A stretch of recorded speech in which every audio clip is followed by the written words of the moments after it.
Hi there. This is the first of what I hope will be a series of standalone short videos, almost like asides, really.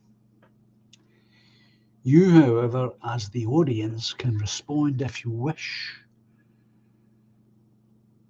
Leave that entirely up to you. As this is the first, I want to talk about the past, my past, that is. Now, whether this subject will have any great interest or not remains to be seen.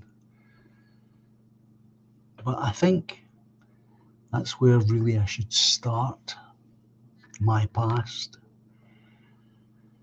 Now, I was born inside of my great grandmother's house on 99 Dalrymple Street, Greenock. My auntie Annie, my granny Harrison, and her mother, my great grandmother, collectively brought me into the world. Now you have to remember, of course, that back in 1946, it was very common to be born at home rather than a hospital. Mainly because the National Health Service didn't really exist.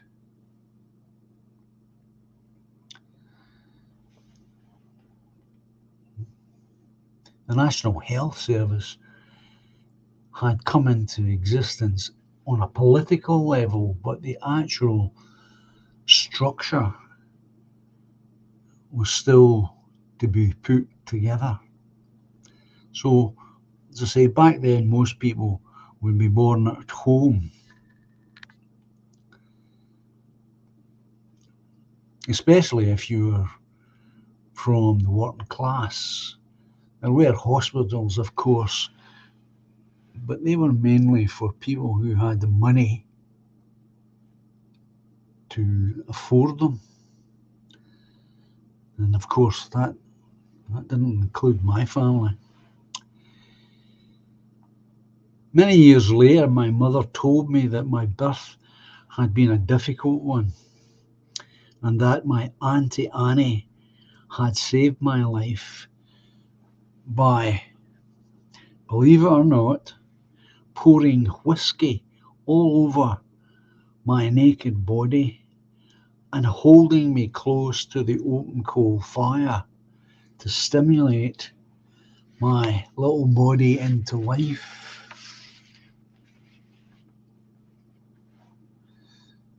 My great grandmother's house had 2 bedrooms, a large kitchen, and an inside toilet. Each of these rooms had a recessed bed. My great grandparents slept in the kitchen. My Uncle Mick used the front room, and the Davidson family, that is, my mother Alice, my father Samuel, and baby John here, used the back room. My Uncle Mick stayed with my great grandparents on account that he was a young widower. His wife Euphemia had been killed in the war during the first night of the Blitz. She was 26 and my uncle had been 28 or 29 at this point. But this is another story for another video, I think. And this is just to give you the humble beginnings, to show, if it needs to be shown, that I come from poor working class people. Proud, but poor. Now, each of these videos that I'm hoping to make won't necessarily contain information about my younger life. It might go in all sorts of strange ways. I don't really know at this point.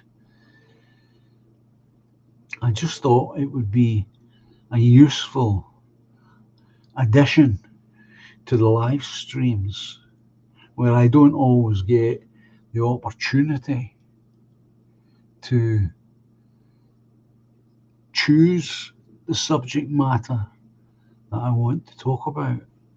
Mainly because you, the audience, will ask me questions that I'll answer the questions as best I can. And before we know it, we're way off on a different subject altogether, which, as it should be. That's the way conversations naturally evolve in a haphazard, unplanned way. So I thought this would be a useful addition, for me at least. I don't know about you, the audience, whether you'll enjoy this or not. Time will tell, I suppose. So I'm going to finish this first one at this point and leave things as they are. So thanks again for coming here, listening. And if you want to make comments or suggestions about things that you might want me to talk about, leave them in the comment section and I'll do my best to address the comments. So for the moment, thanks a lot for using your time and listening to me. And I'll speak again soon. Bye just now.